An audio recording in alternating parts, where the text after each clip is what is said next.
ত্রয়োদশ জাতীয় সংসদ নির্বাচনকে সামনে রেখে দেশের বড় রাজনৈতিক দলগুলো তাদের নির্বাচনী ইশতেহার প্রকাশ করা শুরু করেছে। তাহলে চলুন শুরুতেই বিএনপির ইশতেহার নিয়ে কথা বলা যাক। হ্যাঁ, শুরু করা যাক।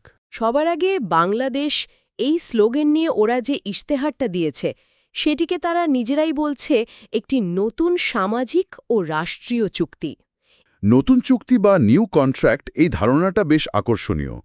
এর মাধ্যমে দলটি হয়তো বোঝাতে চাইছে যে তারা শুধু একটা গতানুগতিক সরকার পরিবর্তনের কথা বলছে না, আচ্ছা, বরং রাষ্ট্র এবং নাগরিকের মধ্যে সম্পর্কের একটা মৌলিক বোঝাপড়ার কথা বলছে।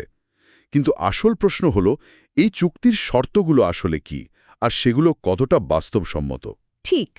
তাদের প্রতিশ্রুতির তালিকাটা তো বেশ লম্বা, 9টা প্রধান প্রতিশ্রুতি আছে। তবে সবকিছু একবারে না বলে আমার কাছে মনে হয়েছে ওদের মূল ফোকাস দুটো জায়গায়। কি কি? এক, সাধারণ মানুষের জন্য সরাসরি একটা সামাজিক সুরক্ষা বলয় তৈরি করা, আর 2, স্বাস্থ্য আর কৃষির মতো মৌলিক খাতগুলোতে বড় ধরনের বিনিয়োগ করা। যেমন ধরুন তাদের ফ্যামিলি কার্ডের ধারণাটা, এর মাধ্যমে নিম্ন আয়ের পরিবারকে মাসে 2,500 টাকা বা সমমূল্যের পণ্য দেওয়ার কথা বলা হয়েছে।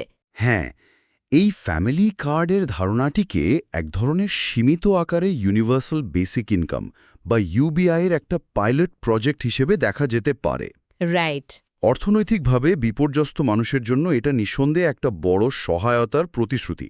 কিন্তু এখানে সবচেয়ে বড় প্রশ্নটা হলো এর অর্থায়ন নিয়ে। এক্স্যাক্টলি। এত বিশাল সংখ্যক পরিবারকে প্রতি মাসে এই সহায়তা দিতে গেলে বাজেটের ওপর যে বিপুল চাপ পড়বে, সেই টাকাটা আসবে কোথা থেকে? অতীতেও তো এ ধরনের প্রকল্পে অর্থায়ন আর বিতরণের স্বচ্ছতা নিয়ে অনেক প্রশ্ন উঠেছে। খুব গুরুত্বপূর্ণ একটা পয়েন্ট। আর একই ধরনের প্রশ্ন তো তাদের স্বাস্থ্য খাতের প্রতিশ্রুতি নিয়েও তোলা যায়। তারা দেশব্যাপী 1 লাখ স্বাস্থ্যকর্মী নিয়োগের কথা বলছে। সংখ্যাটা নিঃসন্দেহে বিশাল, অনেক বড় সংখ্যা। কিন্তু আমরা তো আগেও সরকারি চাকরিতে নিয়োগ নিয়ে অনেক প্রতিশ্রুতি শুনেছি।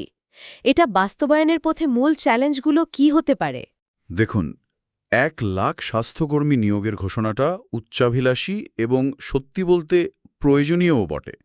কিন্তু চ্যালেঞ্জটা শুধু নিয়োগেই সীমাবদ্ধ নয়। আচ্ছা। প্রথমত, এত বিপুল সংখ্যক কর্মীকে নিয়োগ দেওয়ার যে প্রক্রিয়া, সেটাকে দুর্নীতিমুক্ত রাখাটাই একটা বিরাট পরীক্ষা। দ্বিতীয়ত, তাদের ঠিকমতো ট্রেনিং দেওয়া এবং দেশের প্রত্যন্ত অঞ্চলে তাদের ধরে রাখার ব্যবস্থা করা। এটাও একটা বড় সমস্যা। আমরা প্রায়ই দেখি নিয়োগ পাওয়ার পর অনেকেই শহরাঞ্চলে চলে আসতে চান। তাই শুধু সংখ্যা দিয়ে এই সমস্যার সমাধান হবে না। পুরো স্বাস্থ্য ব্যবস্থাপনার একটা কাঠামোগত সংস্কার দরকার। অর্থাৎ প্রতিশ্রুতি দেওয়া সহজ, কিন্তু বাস্তবায়নটাই হলো আসল পরীক্ষা। আচ্ছা, বিএনপি তাদের ইশতেহারের ভিত্তি হিসাবে জিয়াউর রহমানের ১৯ দফা, বেগম খালেদা জিয়ার ভিশন 2030 আর তারেক রহমানের রাষ্ট্র মেরামতের ৩১ দফার কথা উল্লেখ করেছে। এই পুরনো দফাগুলো সামনে আনার মাধ্যমে ওরা কি বার্তা দিতে চাইছে? আসলে এটা তাদের রাজনৈতিক কৌশলের একটা অংশ। এর মাধ্যমে বিএনপি বোঝাতে চাইছে যে তাদের পরিকল্পনাগুলো হঠাৎ করে তৈরি হয়নি, ও আচ্ছা। বরং দলের প্রতিষ্ঠাতা থেকে শুরু করে বর্তমান নেতৃত্ব পর্যন্ত একটা রাজনৈতিক দর্শনের ধারাবাহিকতার অংশ এটা। তারা তাদের পুরনো ভোটার আর সমর্থকদের আশ্বস্ত করতে চাইছে যে দল তার মূল আদর্শ থেকে সরে যায়নি। এটা তাদের পরিকল্পনাকে একটা ঐতিহাসিক ভিত্তি দেওয়ার চেষ্টা বলা যেতে পারে। বুঝেছি। তার মানে বিএনপির ইশতেহারে আমরা একটা সামাজিক সুরক্ষা আর বিদ্যমান কাঠামোর মধ্যে বড় ধরনের সংস্কারের চেষ্টা দেখতে পাচ্ছি।